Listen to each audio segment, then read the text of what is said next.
Nasema huu si wakati mzuri ama tumepitwa na wakati kuungana. Mimi nataka kuwakosoa. Mtu hawezi enda kukaa chini na mtu ambaye hajamjua.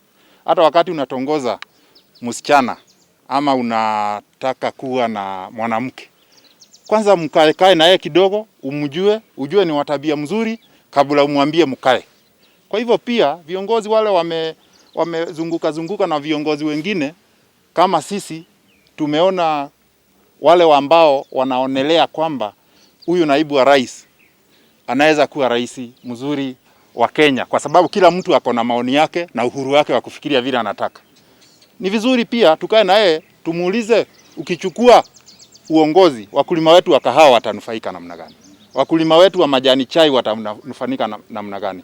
Wakulima wetu wa horticulture watanufaika namna, wale wako kwa biashara wa Kikuyu wa kwetu hapa Kirinyaga watanufaika namna gani?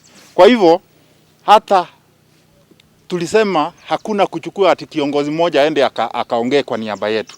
Wacha tukae zote, kwa sababu kila mtu ako na constituency yake ambayo ana represent.